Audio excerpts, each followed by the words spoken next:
Peace and love, peace and love, peace and love, family. It is your girl, Queen B, and I am back with another episode of Justice on Earth.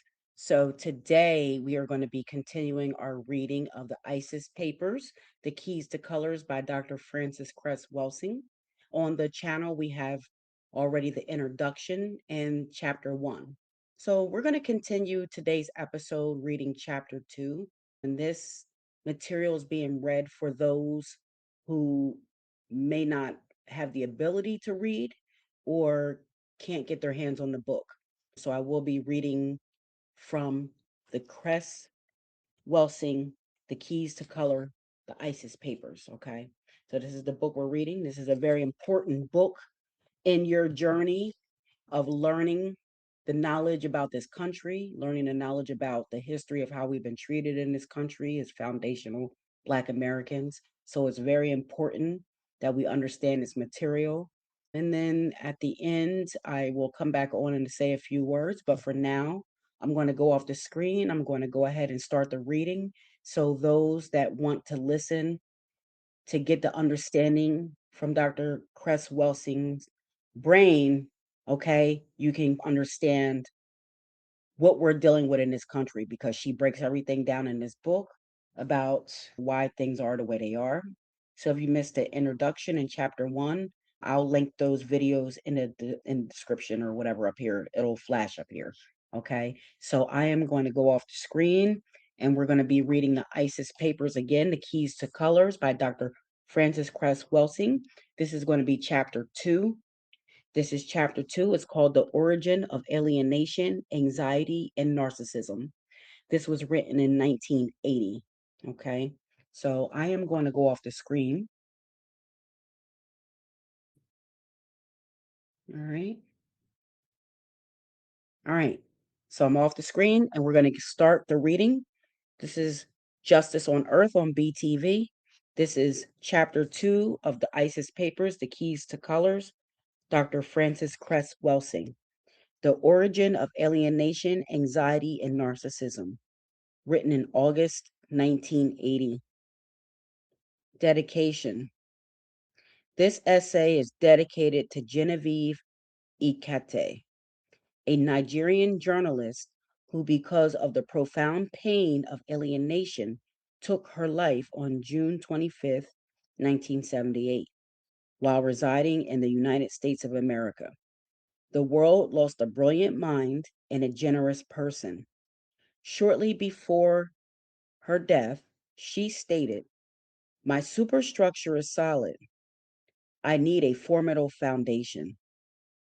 This essay is my contribution to our understanding of the destructive dynamic of alienation. Psychiatry, as a discipline, is floundering on its previously established conceptual and theoretical foundation imported from 19th century Europe. My continuing question to myself as a late 20th century precautionary in general in child psychiatry, my continuing question to myself as a late 20th century precautionary in general in child psychiatry, practicing in the power capital of the world, Washington, D.C., is, can a greater understanding be achieved in the study of human behavior as it is organized and manifested in the world's dominant power system or culture? Again, she asks herself, can a greater understanding be achieved in the study of human behavior as it is organized and manifested in the world's dominant power system or culture? My answer is affirmative. We can derive an ever increasing level of order out of the existing chaos, a diagnostic and statistical manual that gets heavier and wordier with each effort. Thereby, we can enhance our diagnostic and treatment skills and increase the possibility of prevention, allowing us to serve a suffering humanity better. In Have Astronomers Found God? Robert Jastrow states, there is a There is a kind of religion in science. It is the religion of a person who believes that there is order and harmony in the universe, and every event can be explained in a rational way as the product of some previous event. Every effort must have its cause. Jastrow continues, taking a quotation from Albert Einstein, quote, "The scientist is possessed by the sense of universal causation," end quote. As a social and behavioral scientist, I am convinced it is possible to understand in depth the patterns and systems of behavior encountered in the individual and in the broad collective. My further conviction is that we can serve humankind maximally as behavioral scientists and physicians only when we adequately analyze the fundamental causation and logic of these patterns of behavior. Three major foci of attention in Western social and behavioral science, particularly in psychiatry, is alienation, anxiety, and narcissism. They are not unrelated, isolated syndrome abstractions, as they have been discussed by Western social and behavioral scientists. These separately described phenomena are not only interrelated, but they have a common origin and cause. They are derivatives of the same causal dynamic. Although that causal dynamic has remained unidentified, the source of these three phenomena is the origin of Western civilization itself. Alienation. Alienation in the color confrontation theory, I stated that racism, also known as white supremacy, having begun as a form of alienation towards the self, now has evolved into the most highly refined form of alienation toward others as well. The color confrontation theory views all of the present battlegrounds in the world today as vivid reflections of this alienation toward others. The destructive and aggressive behavioral patterns displayed throughout the world by white people towards all non white peoples is the evidence of the inner hate, hostility, and rejection they feel towards themselves and of the deep alienation that has evolved from their genetic inadequacy. My extended definition of alienation centers around the recognition that it is fundamental behavior, that it is a fundamental behavioral dynamic in Western civilization and culture. Alienation is a powerful, centrifugal, genetic, psychological, and societal dynamic that over time drives human beings further and further away from all effective, meaningful, emotionally supportive, and truthful communications amongst one another. The alienation dynamic increasingly forces people away from one another as Western civilization and culture evolves, as seen through each successive generation since its origin, including Greek civilization and the Roman Empire. Alienation is the very same dynamic that pushes human beings away from respectful and harmonious relationships with the physical environment, leading to the pollution and destruction of the planet. Let's read that again. Alienation is the very same dynamic that pushes human beings away from respectful and harmonious relationships with the physical environment, leading to the pollution and destruction of the planet. Most important, the alienation dynamic forces the individual away from all manifestations of self understanding and self respect, including the most fundamental respect for one's genetic makeup. The Encyclopedia Britannica records that the roots of the idea of alienation are found in the works of Plotinus, a Roman philosopher born in Egypt who lived between 205 and 270 AD, as well as in the theology of both St. Augustine and Martin Luther. The latter addressed the struggle to alienate oneself from one's own imperfections by identification with a transcendental perfect being.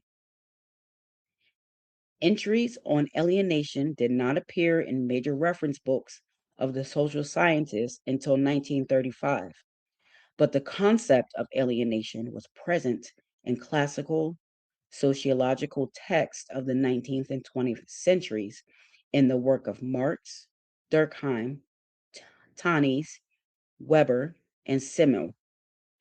Eric and Mary Josephson, in their Man Alone, Alienation in Modern Society, had the following to say about alienation. Quote from the book, Alienation in Modern Society. Indeed, ever since the great technological and political revolution of the late 18th century, with their shattering impact on a rigid social order and their promise of individual freedom, one of the most disturbing phenomenon of the Western culture has been man's sense of estrangement from the world he himself has made or inherited it. In a word, man's alienation from himself and others. This theme of alienation of modern man runs through the literature and the drama of two continents. It can be traced in the content. It can be traced in the content as well as the form of modern art. It preoccupies theologians and philosophers, and to many psychologists and sociologists, it is the central problem of our time. In various ways, they tell us that ties have mapped, in various ways, they tell us that ties have snapped and formally bound Western man to himself and to the world about him.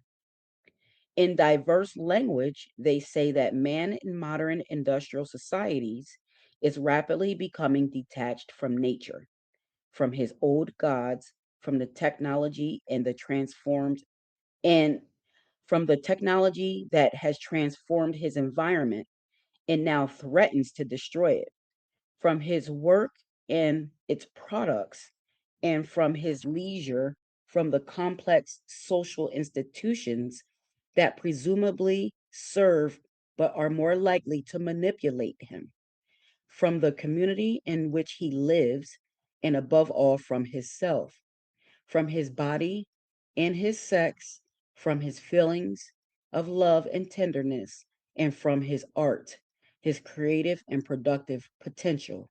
End quote of that book. Back to Dr. Cress Welsing's words. Contemporary contributions to the definition of alienation include such thinkers as psychoanalyst Eric Fromm, philosophers Louis Mumford and Herbert Marcuse, existentialist Jean-Paul Sartre, Albert Camus, Paul Tillich, and Martin Buber, and sociologists David Reisman, Robert K. Merton, and Talcott Parsons. In summary, there are at least 5 causal theories concerning alienation: the economic, the technological, the sociological, the philosophical slash existential, and the psychological. Karl Marx is identified with the economic theory. Marx viewed alienation as a result of the private ownership of the means of production and the expropriation of man's labor by the capitalists, resulting in worker exploitation and class struggle, money and commodities becoming the most meaningful things in man's existence, and thus man's alienation from man. Technological theories attribute alienation to man's adjusted lifestyle, to machines and automation. Sociological theories view the decline of the limited local community, the emergence of mass society, and the simultaneous increasing sense of individual powerlessness as the cause of alienation. Philosophic and existential theories emphasize that alienation is inherent in the finite and isolated character of man's existence as a stranger and an alien in the world. Psychologic theories are dominated by the views of Sigmund Freud, who viewed alienation or self estrangement as a resultant of the split between the unconscious and the conscious forces in the personality. The individual, thus, being out of touch in the sense that repressed and unacknowledged desires motivate his behaviors. More specifically, Freud pinpointed the Oedipal conflict and the frustrations inherent in civilized society, as expressed in his civilization and its discontent, and as the source of alienation. The following are but a few items from a long list of suggested manifestations of alienation: child abuse, psychosis, suicide, neurotic depression, delinquency, psychosomatic disorders, prejudice, civil riots, wildcat strikes, and the rise of fascism. All are believed to have derived from one or more of the following states: social isolation, self estrangement, a sense of powerlessness, meaninglessness, normallessness, and cultural estrangement. Whereas I agree with the existence of the alienation dynamic in Western civilization and culture, I disagree with all of the aforementioned theories of its causation. These theories remain superficial in their analyses, as each fails to reach the core of the origin of the Western civilization. The multiplicity of theories on such a basic and pervasive dynamic as alienation reflects the failure to comprehend the origin and nature of Western man, who has created at conscious and unconscious levels the totality of the Western cultural imperative. With a sufficiently deep investigation, the myriad aspects of the alienation dynamic that on the surface appear unconnected are recognized as highly interrelated and tied to a central core, a unitary causation. Anxiety and narcissism are tied to that same fundamental core, as illustrated in the following diagram. The three-dimensional cone-shaped figure represents the multiple levels at which reality phenomena may be decoded. The dots on the surface at level 5 represent the seemingly isolated multiple phenomena that can be examined at every increasing levels of depth, indicated by levels 4 through 1. The basic interconnections between the isolated phenomenon are less apparent at level 5 than at level 2 or level 1. The interconnections, however, become increasingly clear as a greater depth of phenomenon penetration is achieved. And now we'll look at diagram 1.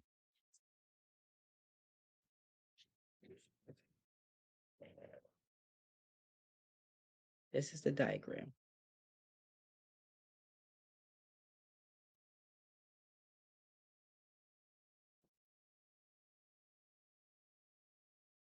Okay. So those are levels 1 through 5. Okay. And we just explained what she means by the diagram. And the diagram is named reality comprehension levels. And I will post this diagram as a separate download that you can get, that's so you can look at that. All right, let's get back to the reading. The term Western means white. Western has become a comfortable and for some confusing obfuscating euphemism or code for the word white. The terms Western civilization and Western culture specifically refer to the civilization and culture evolved, determined, directed, developed, and controlled by people who classify themselves as white.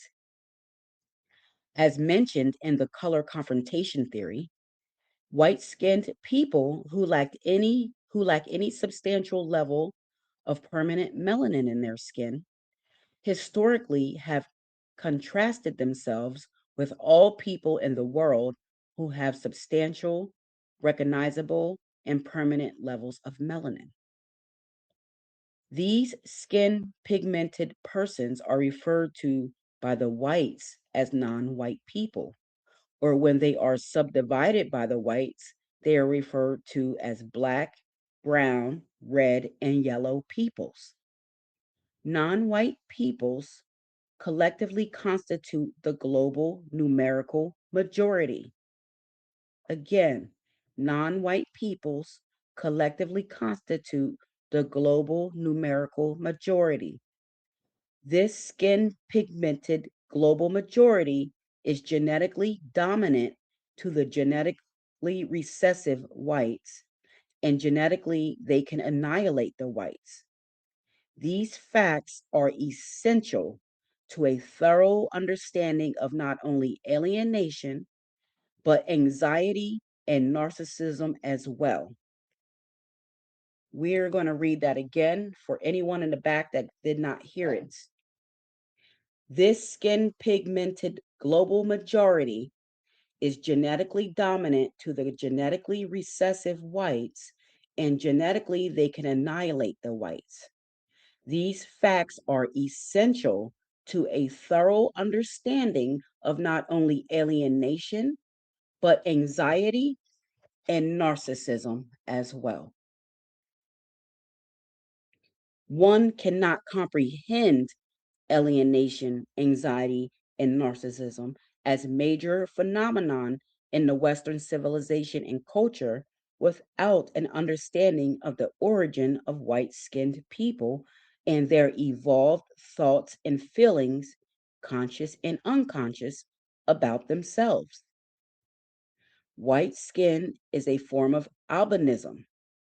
There is no difference, microscopically speaking, between the white skin of a white person and the skin of a person designated as an albino.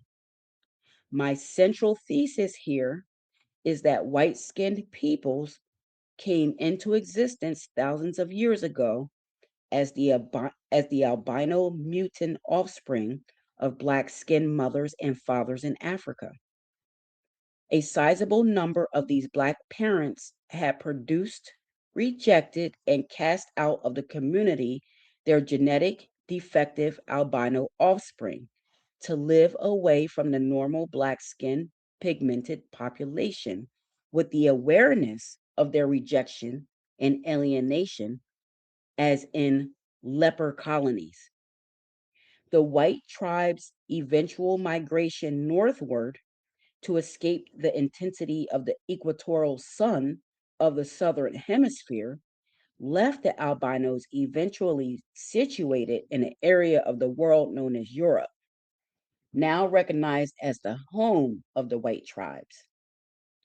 This early rejection of the albino offspring might be viewed as a prehistoric, pre Western civilization instance of parental rejection, child neglect, and abuse.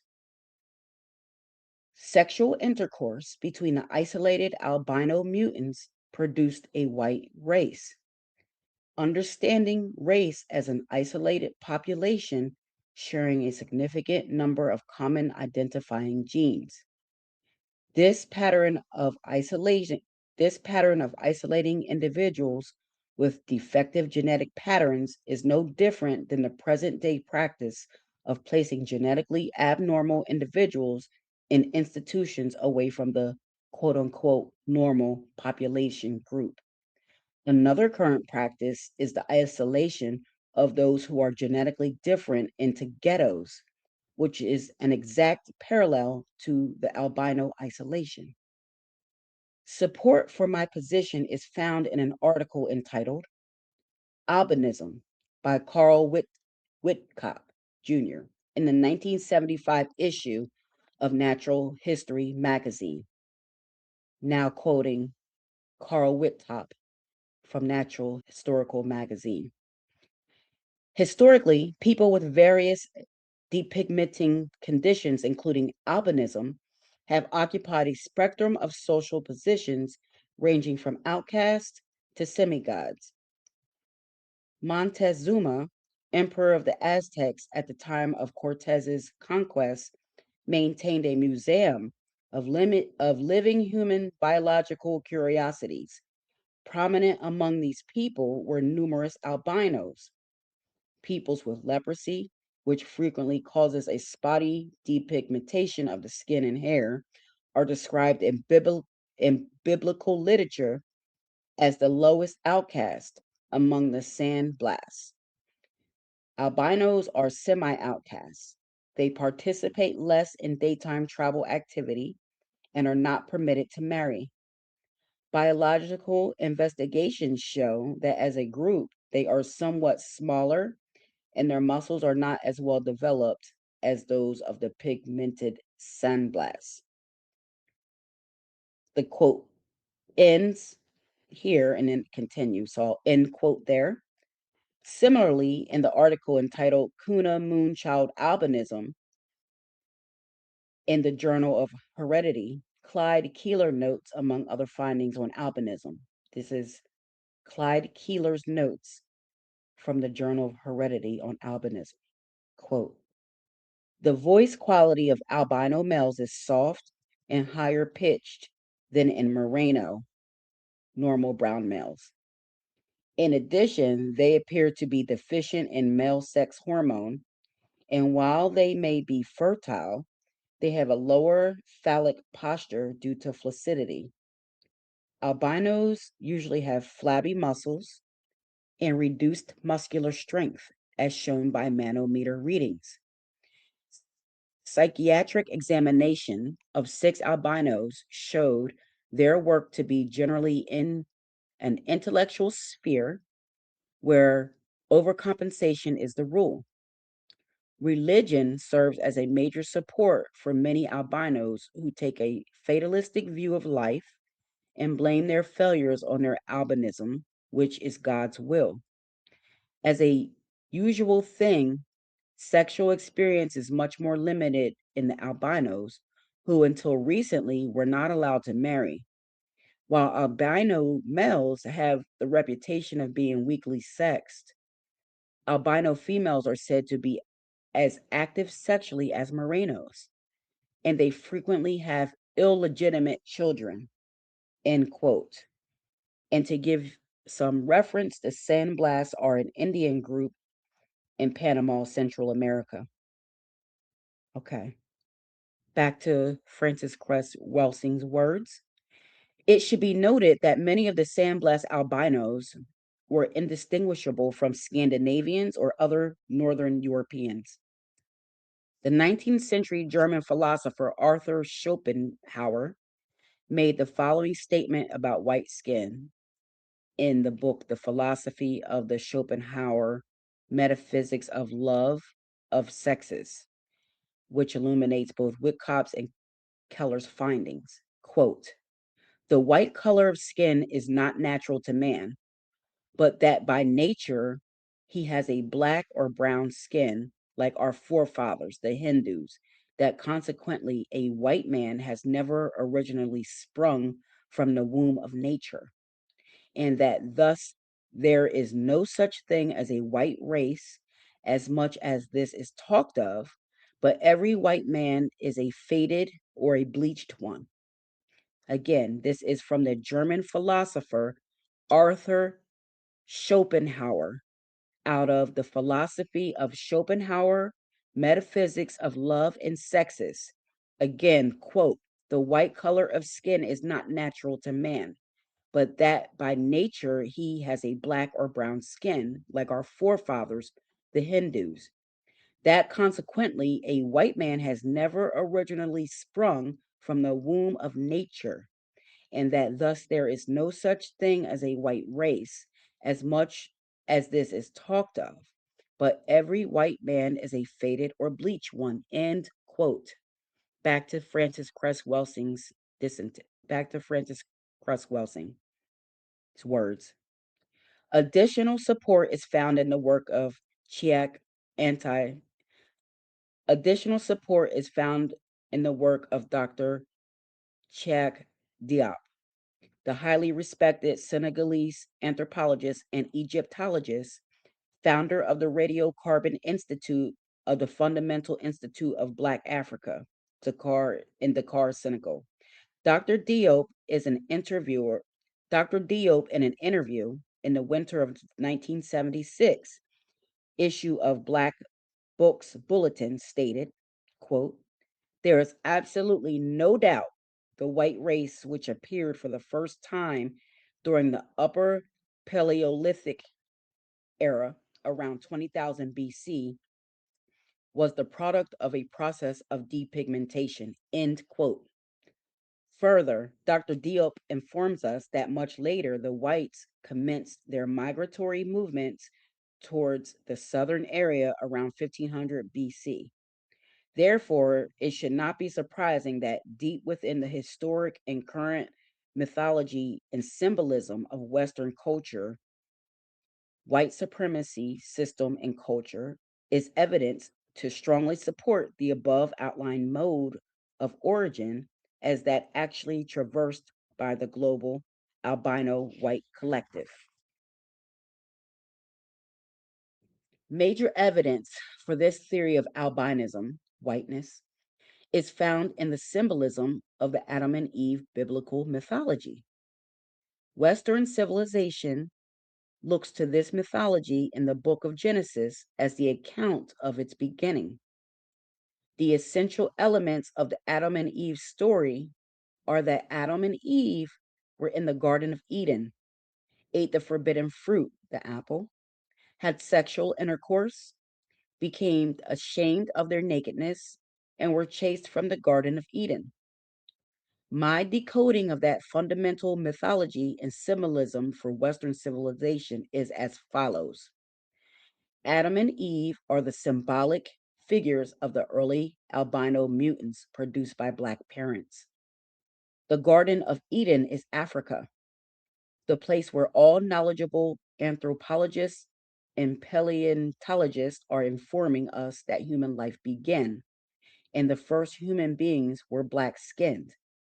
The apple eaten by Adam and Eve is the presumed orally ingested poison, looked upon as the cause of the mutation to albinism. This ingestion was followed by the act of sexual intercourse, which is also viewed as being responsible for the mutation to albinism and therefore the original sin. Adam and Eve's shame for their nakedness indicates their rejection and shame of their pale white bodies, colorless or naked. When compared to the Black and brown skinned normals, their use of fig leaves to cover their genitals, as they are depicted, implies the shame and rejection of their genital apparatus, including their genes.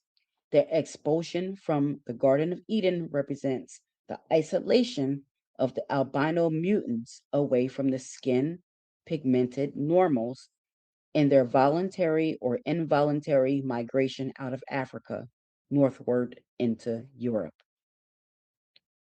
Western culture goes further in the symbolism of its religious philosophy to pinpoint the eating of the apple by Adam and Eve, followed by their act of sexual intercourse, as the act of original sin. Because of this act, Western culture conceives of all its people as being born in sin and in need of being born again. Similarly, there are several other biblical references to skin color change through God's punishment and leprosy, wherein the skin is described as becoming white as snow. In Kings, in the Second Kings verse 5, chapter 5, verse 27, excuse me. 2 Kings, verse 5, chapter 27. Of course, the further implication is that the skin originally must have been black, meaning melanin pigmented. Otherwise, how could it turn white? Numbers chapter 12, verse 10 states, "And the cloud departed from off the tabernacle, and behold, Miriam became leprous, white as snow. And Aaron looked upon Miriam, and behold, she was leprous. And Aaron said unto Moses, Alas, my Lord, I beseech thee, lay not the sin upon us, wherein we have done foolishly, and wherein we have sinned." End quote. Contrary to this Western philosophy, there are no accounts of skin-pigmented peoples in their basic religious and or philosophical text, conceiving of themselves as being born in sin or viewing their genital apparatus, and therefore their genes, as the basis of sin and evil. Further, Western civilization's religious and secular philosophy pinpoints the activity of Adam and Eve in the Garden of Eden as the point of the fall of man. The fall is symbolic expression for genetic mutation to albinism and the negative projections regarding the white skinned self in a global population where the normal was black or brown skin color. Likewise, today, the modern science of genetics views most spontaneous mutations as negative and deleterious, deleterious in terms of the welfare of the organism and the environment, at least in the human population. Additional symbolism in Western civilization and culture lends further support to this thesis. For example, the dog, rather than God, proverbially is considered Western man's best friend. This is contrary to the beliefs of skin pigmented peoples regarding their relationship to God. This Western concept of the dog as man's best friend is linked to the mythology of the founding of Rome. According to this mythology, Rome was founded by two orphans, Romulus and Remus, who were suckled by a wolf. Both the wolf and the dog are canines. These two presumably white infants are said to have found the state that began Western civilization and culture. When this is decoded, Romulus and Remus are the symbolic representatives of the early albinos who were abandoned by their black mothers in Africa as genetic mutant defectives, and in the process of their northward migration for survival were left to the dogs, suckled by wolves. This decoding explains the worship and love of the dog or the canine in Western civilization. That was deep, y'all.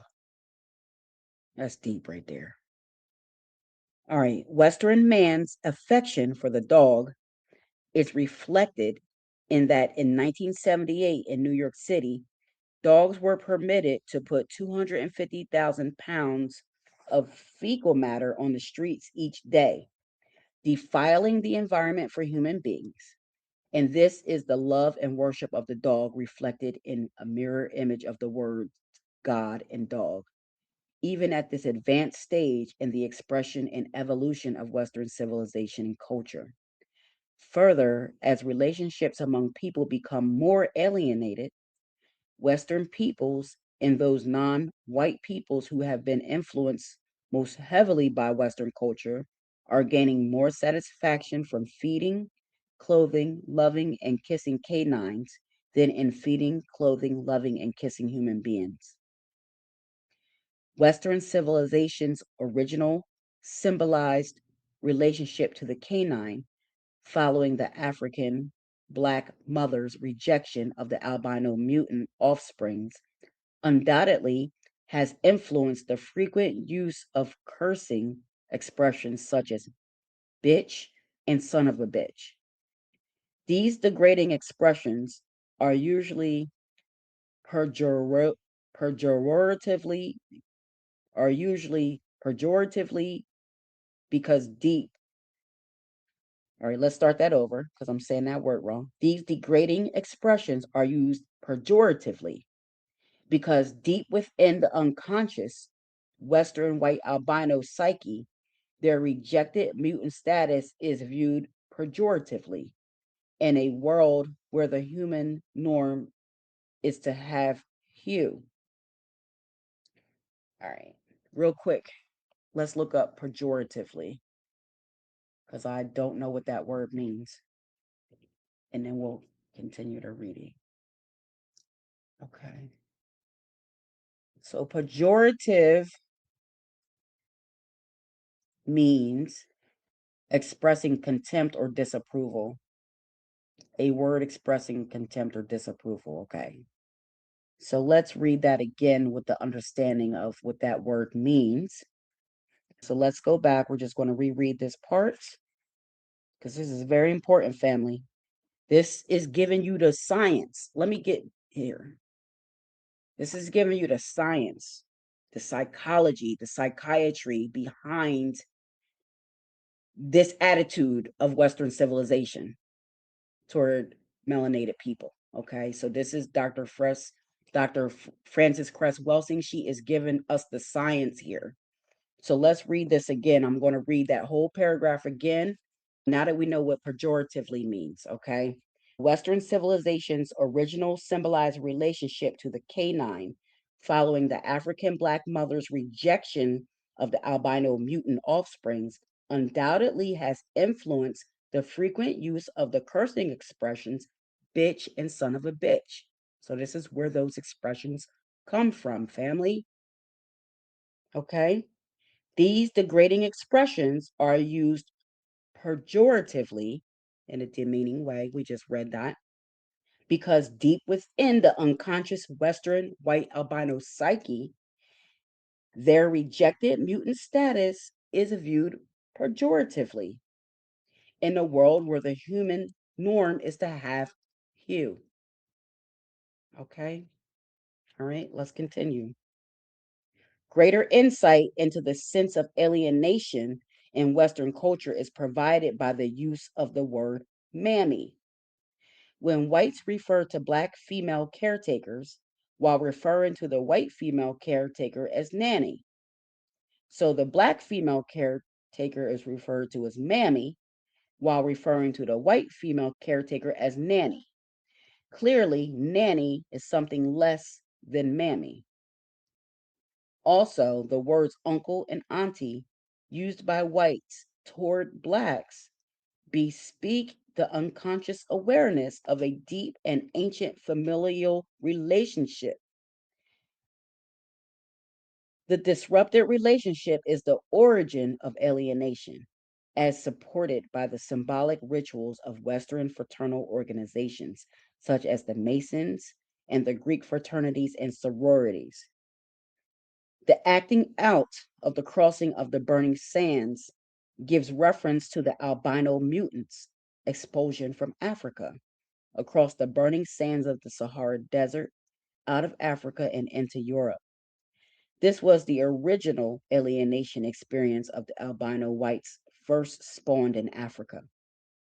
From a more recent literary work than the Bible, the famous 19th century novelist Herman Melville, in his profoundly symbolic work about the white supremacy system culture, Moby Dick, states, quote, what is it that in the albino man so peculiarly,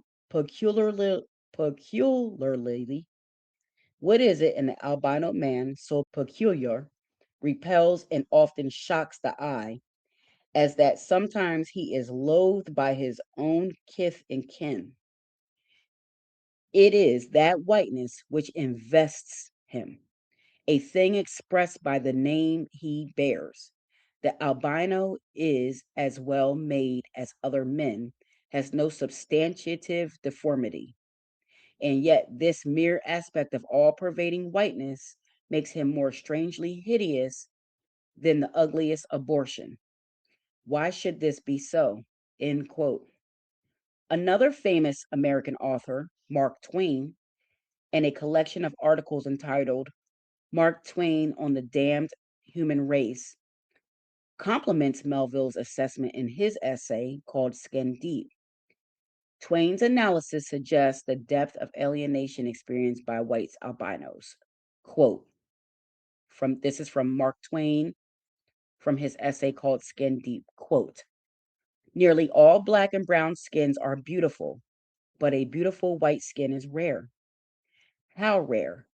One may learn by walking down a street in Paris, New York, or London on a weekday, particularly in an unfashionable street, and keeping count of the satisfactory complexions encountered in the course of a mile.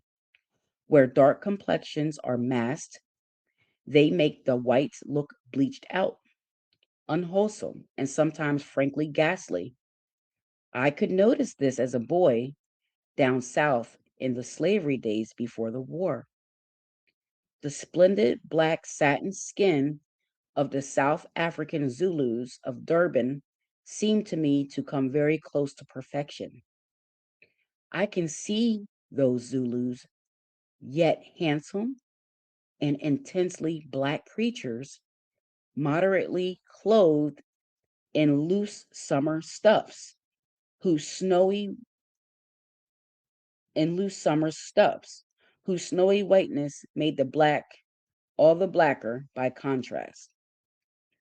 Keeping that group in my mind, I can compare those complexions with the white ones which are streaming past this London window now.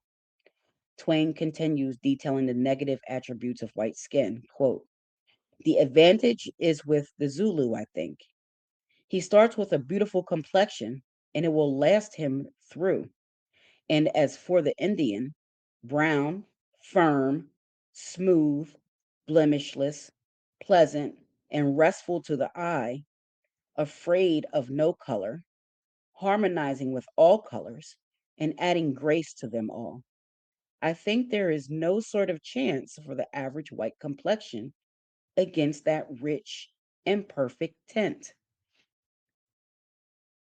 Family, this is Mark Twain. This is not Dr. Francis Cress Welsing. This is not Queen Bee. This is Mark Twain, an American author, actor. If you want more information, it's called The Mark Twain on the Damned Human Race, and it's from an essay called Skin Deep.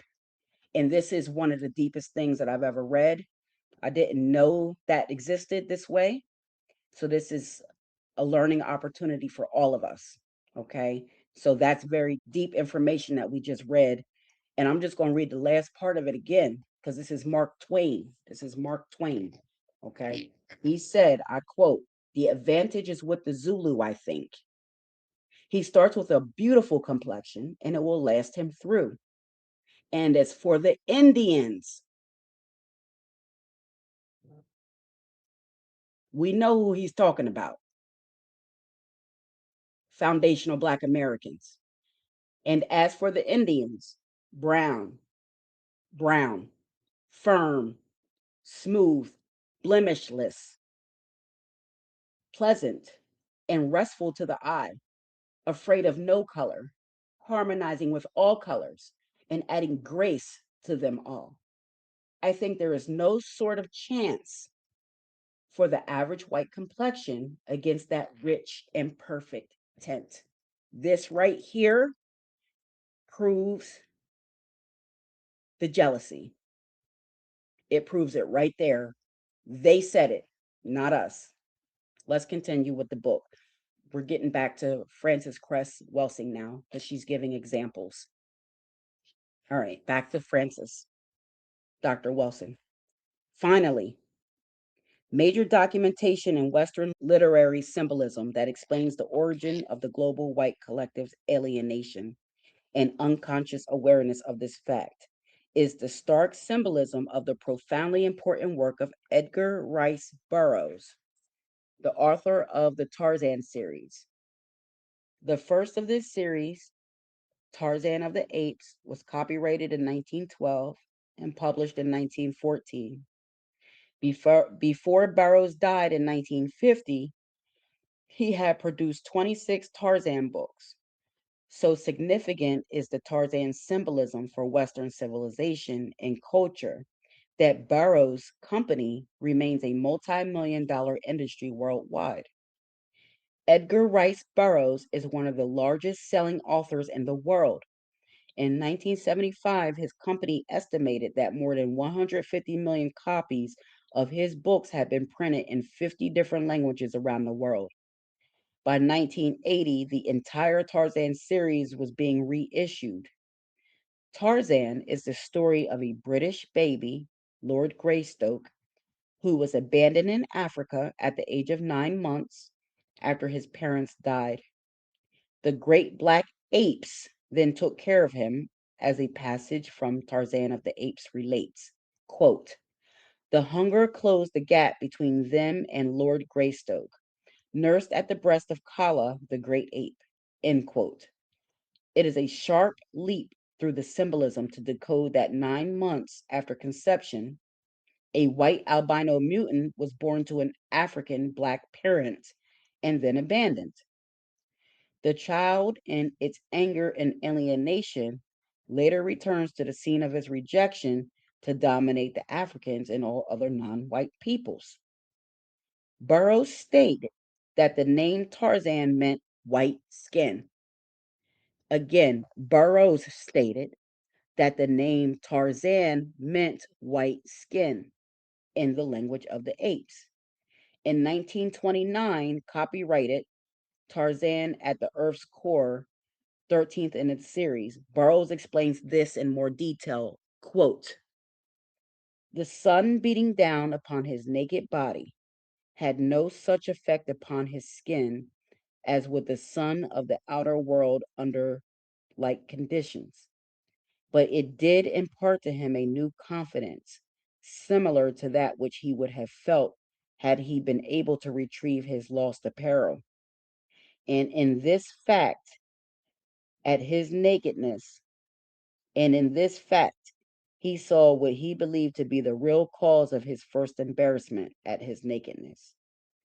It had been the whiteness of his skin that had made him seem so naked by contrast with other creatures. For this whiteness had suggested softness and weakness, arousing within him a disturbing sensation of inferiority.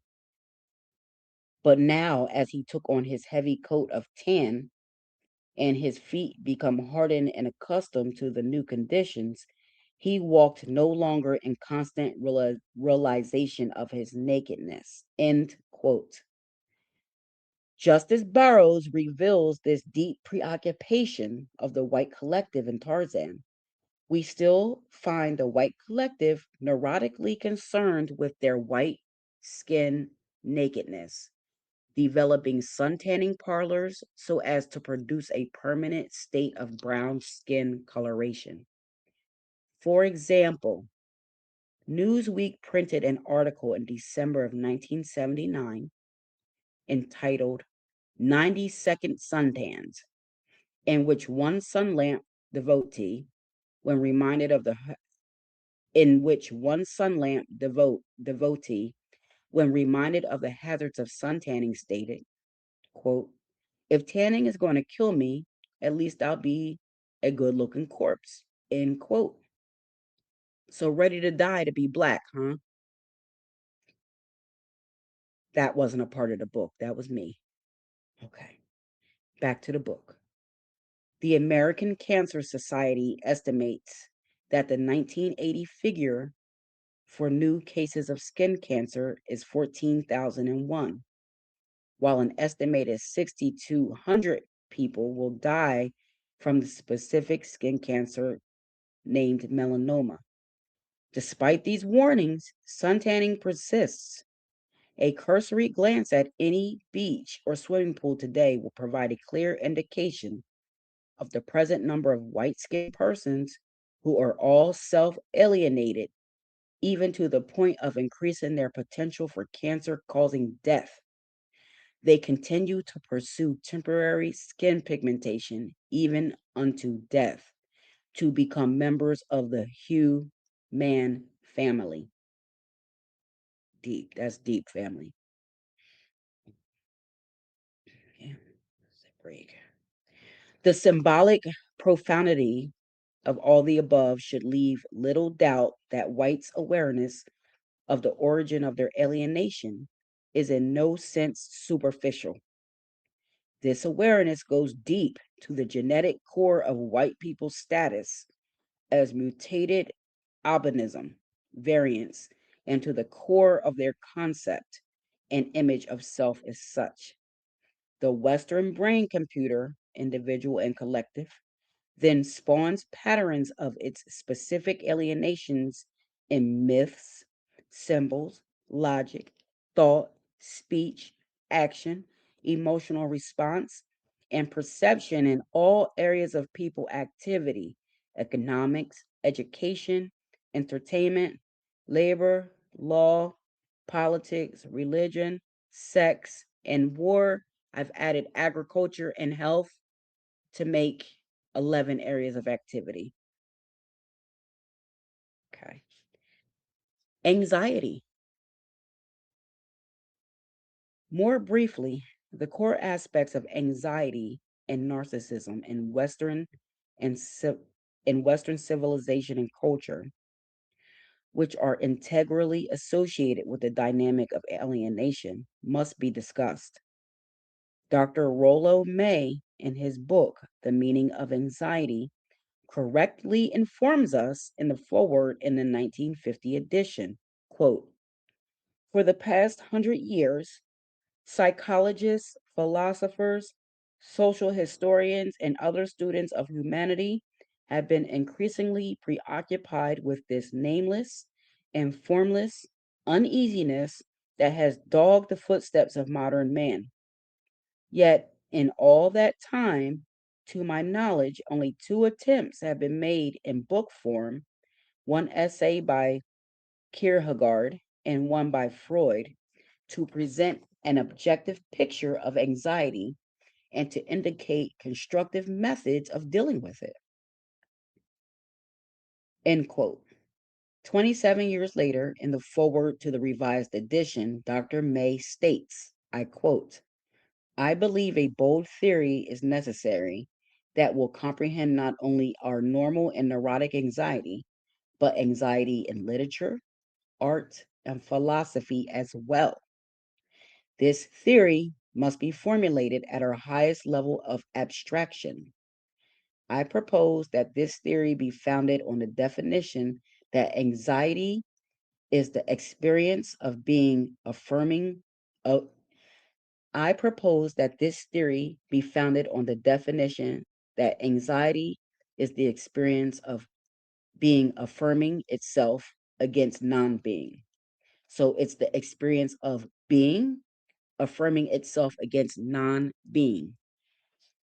The latter, non being, is that which would reduce or destroy being, such as aggression, fatigue, boredom, and ultimately death.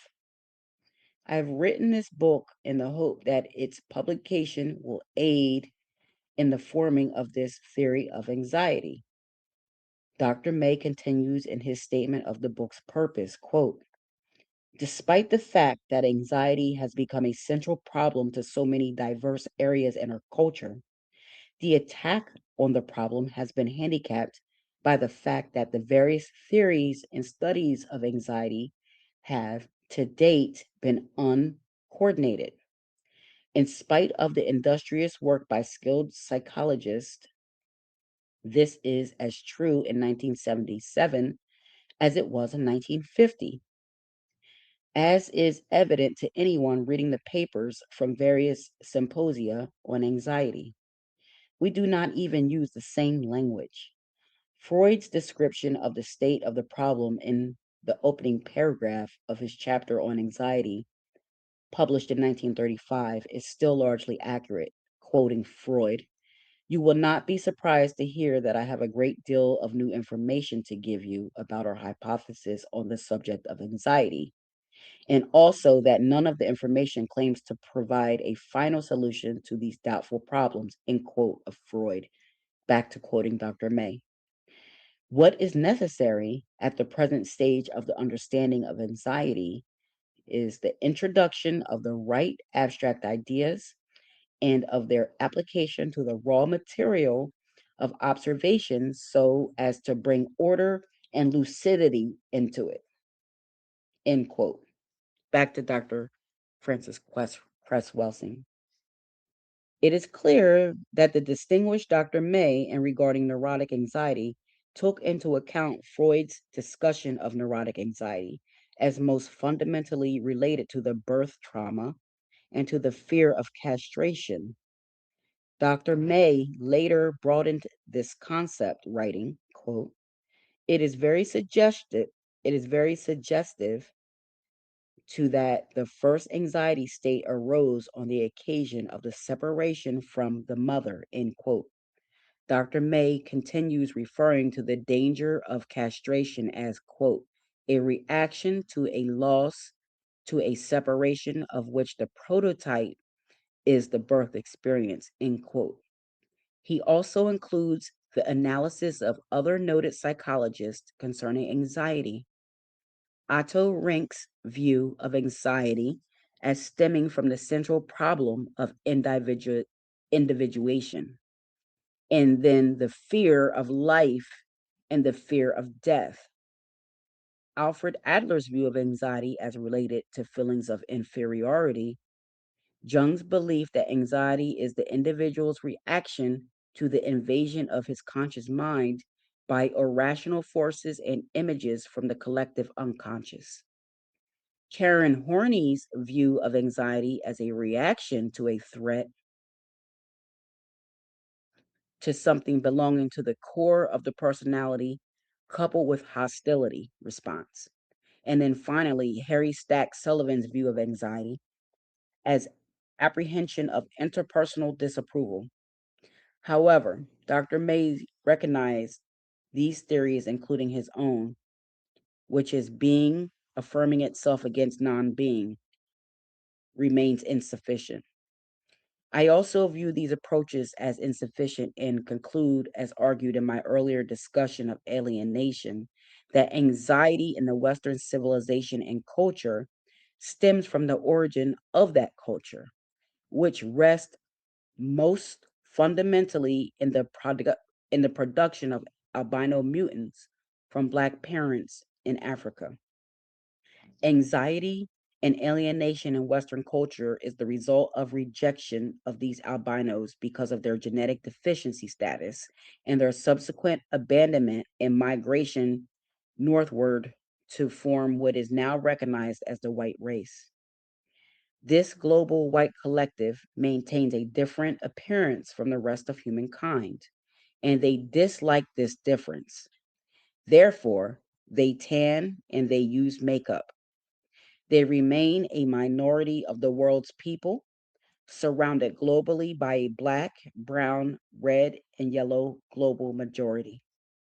The white global collective remains genetically recessive to the black, brown, red, and global majority and lives each day and each minute of every hour in the continuous fear of white genetic annihilation by the global majority of genetic dominance. That's heavy, family. That's heavy. Take that in. This fundamental fear of albino isolation, abandonment, and genetic annihilation is at the core of Western civilization. A civilization structured to ensure white genetic survival. Their survival plan necessitates the subjugation and control of all non white peoples. I define this subjugation and control as the white supremacy system because the conscious overt dialogue in the whole of Western civilization and culture is never about its global white minority status. its recessive, therefore vulnerable genetic status, or its initial rejection by the Black parents and the Black majority.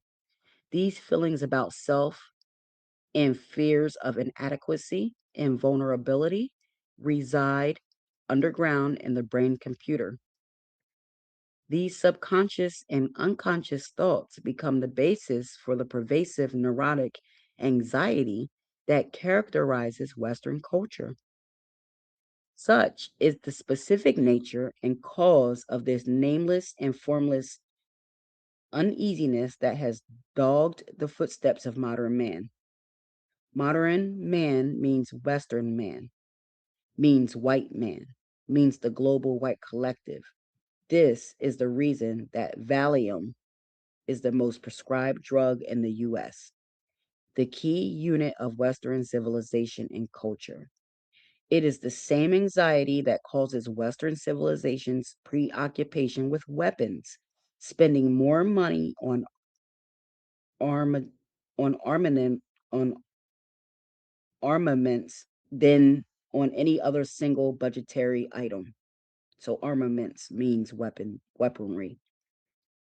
These weapons surround all of the world's non-white peoples. The whites hope that the weapons will prevent white genetic annihilation and thereby ensure white genetic survival. But then whites hold the pervasive attendant fear that they will be destroyed in the conflagration also. This fundamental anxiety relative to global white genetic annihilation pervades all patterns of symbols, logic, thought, speech, action, emotional response, and perception in all areas of people activity within Western culture and Western civilization. Also, it pervades all aspects of family life for whites and all non-white victims of white supremacy. All of the aforementioned theories of anxiety by Freud, Jung, Rank, Adler, Homey, Sullivan, May are encompassed in the above stated Cress thesis on anxiety in Western civilization and culture. All right, guys, moving on to narcissism. Narcissism. Just as alienation and anxiety have become key foci of attention for Western behavioral and social scientists and other scholars, narcissism has become the most recent abstraction for intense intellectual involvement. A January 30th, 1978 Newsweek article entitled The New Narcissism outlines several qualities of narcissism, and I'll quote: long before social critic Tom Wolfe labeled the 70s the me decade, scholars were exploring narcissism as a new, perhaps even dominant, psychological pattern of both individual and social behavior. According to this theory, the new narcissist suffers and emotionally dies because, like his mythological prototype, he cannot return anyone's affection. His fatal flaw, however, is not really self love, but a grandiose expectation of himself that cannot be sustained and makes him vulnerable to chronic bouts of boredom and inner emptiness. In the eyes of the new narcissist, the outside world is essentially a mirror that reflects his own alternating feelings of personal omnipotence and disintegration. To Dr. Ernest Wolfe of the Chicago Institute of Psychoanalysis, the identification of the new narcissism signals a major revolution in psychoanalysis, in which self esteem is seen as just as important as sexuality. For social historian Christopher Lasch, narcissism is the key to understanding why self preservation and psychic survival pervade the moral climate of contemporary society. At a recent conference on narcissism and modern society at the University of Michigan, several psychiatrists argued that there are still no solid clinical data proving that narcissism has increased in relation to traditional neuroses. Others, such as psychologist Kenneth Keniston, wonder whether a clinical term like narcissism can properly explain patterns of social behavior. Nonetheless, through a series of books, essays, symposiums, the new narcissism has emerged as a central intellectual concern. A post Freudian school of psychoanalysis based in Chicago has proclaimed pathological narcissism the besetting psychological disorder of modern Western culture and has developed a psychology of the self to explain its causes. And some social scientists have adopted clinical descriptions of narcissism to help explain the declining interest in politics, social action, and child rearing, and the corresponding rise of an individual survival ethic.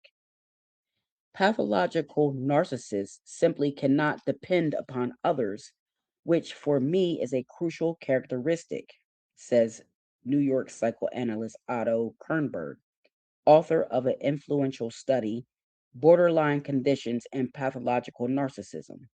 Much as they crave admiration, says Dr. Kernberg, narcissists systematically exploit and devalue others. Frequently charming and charismatic, they tend to enjoy only fleeting emotional contacts rather than genuine long term intimacy. Narcissists are often highly successful in business, bureaucracies, or other impersonal organizations. Typically, such situations reward those who can manipulate others while discouraging personal attachments and providing enough emotional feedback to satisfy self esteem. The third Diagnostic and Statistical Manual of Mental Disorders from 1980, published by the American Psychiatric Association, contained a description of narcissistic personality disorder with the following stated criteria. So, this is a list. I'm going to list these in order, starting with letter A, grandiose sense of self importance or uniqueness. B, preoccupation with fantasies or unlimited success, power, brilliance, beauty, or ideal love. C, exhibitionistic, requires constant attention and admiration. D, responds to criticism, indifference of others, or defeat with either cool indifference or with marked feelings of rage, inferiority, shame, humiliation, or emptiness. And then E, there's two of the following for E. So E1, a lack of empathy, an inability to recognize how others feel. Number two, entitlement, expectations of special favors with reactions or surprise and anger when others don't comply. Three, interpersonal exploitiveness, takes advantage of others to indulge in his own desires or self aggrandizement with disregard for personal integrity and the rights of others. Four, relationships characteristically vacillate between the extremes of over idealization and devaluation. End of that list. Back to the reading. Any non white person who has had extensive experience with whites, collectively or as an individual, will find in the above a description of those relationships. At a superficial level, it seems ironic that those responsible for including this disorder in the Diagnostic and Statistical Manual have failed to recognize this as a statement that characterizes the global relationship of whites to non whites, a description of the white supremacy dynamic, in other words, racism. For further understanding of this perceptual failure, let us return to the Greek myth of Narcissus. According to Greek mythology, Narcissus was the son of the river god Cephasus and the nymph Liriope. He was distinguished for his beauty. His mother was told that he would have a long life, provided he never look upon his own features. However, his rejection of the love of the nymph Echo, or of his lover Anemius, drew upon him the vengeance of the gods. He fell in love with his own reflection in the waters of his spring and pined away or killed himself. The ancient mythological symbolism displays the difficulty the white collective has in looking in the mirror to see itself for what it truly is in relationship to the vast majority of the world's people. Indeed, if it faces itself with its puffed up attitude of white superiority, it will disintegrate. Narcissism, as described but not deeply understood by Freud, is germane to this thesis.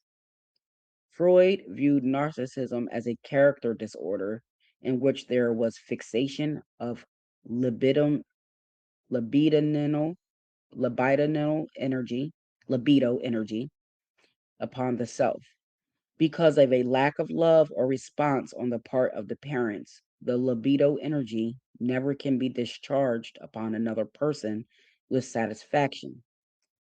Distrust of the other person in relationships persists into adult life, so that the narcissistic character prefers autoeroticism, i.e., masturbation, as opposed to normal sexual intercourse. Freud and others have failed to understand that the failure of parental love is rooted in the original rejection of the Black mothers and fathers in Africa of their albino white mutant offspring, who were forced to try to love themselves if they were to survive, but they could not arrive at a point of true self-acceptance because there was never parental and or group acceptance or validation at the time that the whites mutated from the blacks. Because whites failed to be accepted by the original Black parents, they evolved the subsequent compensatory pattern of white supremacy. Yet beneath the stance of white supremacy and white grandiosity, the insecurity or inadequacy, inferiority, and vulnerability remains to be displayed alternately. Long ago, the Greeks were cautioned by the oracle of Delphi, whom the Greeks portrayed in the eponymous hero Delphus as a Negro, to know thyself. Clearly, to date, the Western collective has failed in this task. All right, family. All right, family. So that was the ISIS paper. The keys to the color, that was chapter 2, the origin of alienation, anxiety, and narcissism. Okay. So we just got through reading that. This was a very heavy chapter, a lot of heavy material in that chapter that I do want to revisit a little bit. I won't do it in this video because this video is going long enough, but a lot for us to think about as a collective. That's a lot for us to think about as a family of melanated beings. Okay. So I hope that you learned something. I hope that you like these readings of the good Dr. Francis Cress Welsing's book. I do have some breakdowns of Dr. Cress Welsing and Dr. Neely Fuller on my channel. I did their numerology. So if you're interested in that, I did a dynamic duo with them too. Okay. And then this is Dr. Cress Welsing's book, The Isis Papers, The Keys to the Colors. This is a very good book to get. In the description will be the link to get the book directly from Dr. Francis Cress Welsing's estate. So the money, make sure that's going to her estate. But this was for edification purposes and education purposes. I don't own any of this material in the book. This is all for education and for our understanding so we can have a better experience on planet Earth. The name of this show is Justice on Earth, this podcast. And to this date, Black Americans have yet to see justice on planet Earth, receive justice on planet Earth for the wrongs that were done to us as a people. Hopefully, this was a good learning experience. We'll be back shortly with chapter 3. Okay, so but I want you to take this in. All the other videos that I did with the book will be linked so you can go back and listen to the first two, the introduction in chapter 1 if you missed those. This was chapter 2. I did a little bit more commentary with this chapter 2, and I'll probably do that more with the furthering chapters. I might do more commentary with them just to break down how I feel about the material we read. Because there was a lot in this material that was very deep and heavy, that I really do want to expound on. But again, I wanted to keep this straight to the reading so we can make sure that the family gets the information. Okay. So again, make sure you support this book. Okay. The great Dr. Frances Cress Welsing. She was a phenomenal woman, phenomenal physician, and a phenomenal just human being. And I am grateful for the work that she's done. She dedicated her life to this work, and that's what we're supposed to be doing. That's all I have to say. I want to say peace and love, kings and queens up to the nation. Okay. Remember, royalty rules. So that's respect, uplift, love, empower, and support one another. Okay. Peace and love.